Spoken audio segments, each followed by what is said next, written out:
Dans le cadre de l'espace Art et Création, au Salon Zen et Bio de Nantes, l'école Plénitude a animé plusieurs ateliers.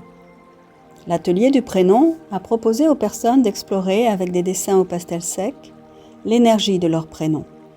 Accompagnées par des art-thérapeutes évolutives, elles ont dessiné, parfois découpé et recollé pour transformer leur dessin et le rendre plus joyeux, paisible ou dynamique.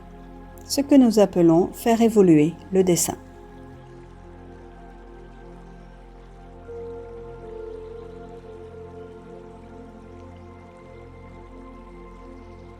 Jessica a écrit son prénom en lettres roses et a entouré tout de suite le prénom de briques grises, l'enfermant comme dans un mur.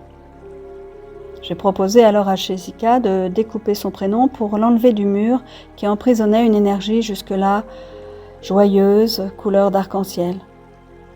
En la découpant, elle a conservé des formes angulaires, comme si le prénom était un petit hérisson.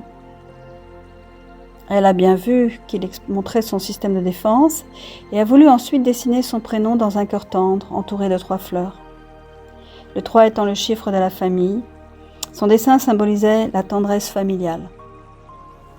Brigitte ressentait un stress en dessinant son bateau. Je l'ai aidée à enlever la masse rose et orange qui étouffait le petit bateau. Elle lui a ainsi donné des voiles et ouvert un espace. L'air symbolise le mental, la pensée.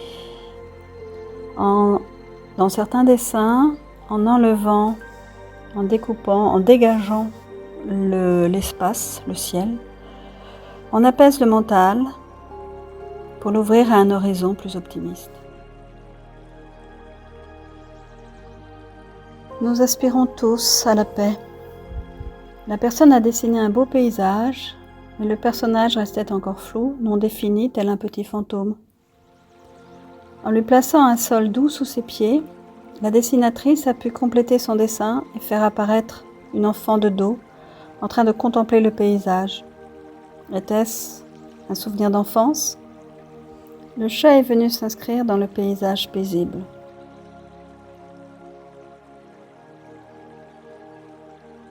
En faisant descendre les lettres de son prénom sur la terre, Anne a envoyé à son subconscient un message dynamique et joyeux d'accueil de sa retraite qui commençait. Toutes ces personnes, en dessinant, en transformant leur dessin, ont envoyé dans leur inconscient et aussi dans leur conscient des messages positifs, dynamiques, apaisants. C'est le rôle de l'art-thérapie évolutive et du dessin élévateur. Là encore, dans l'atelier sur les émotions créatrices, le cœur est apparu, gonflé et rouge, comme dans l'expression « le cœur gros ». La guérison du dessin du cœur s'impose souvent en art-thérapie évolutive. Le libérer des carcans, le découper, le recoller dans un environnement plus paisible, l'adoucir, l'attendrir au rose pastel fait partie de nos fondamentaux.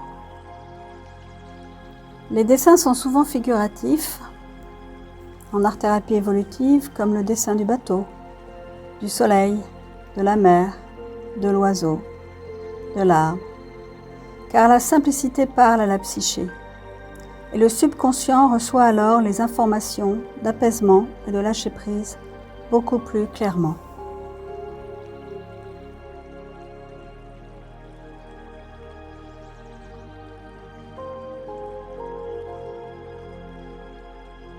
J'ai développé les premiers principes de l'art-thérapie évolutive en 2000 en écrivant mon premier livre, Le dessin guérisseur. Depuis, j'ai écrit 2 autres livres et aussi créé l'école Plénitude avec Alain Brett et Catherine Vallée en 2007. Cette école forme des art-thérapeutes à la symbolique, à la psychologie humaniste et à l'art-thérapie évolutive. À Nantes, à Paris, en présentiel et en distanciel, également à Bordeaux. Nous remercions chaleureusement les nombreuses participantes à nos ateliers et les participants, et également les art-thérapeutes évolutives qui ont été présentes sur ce stand.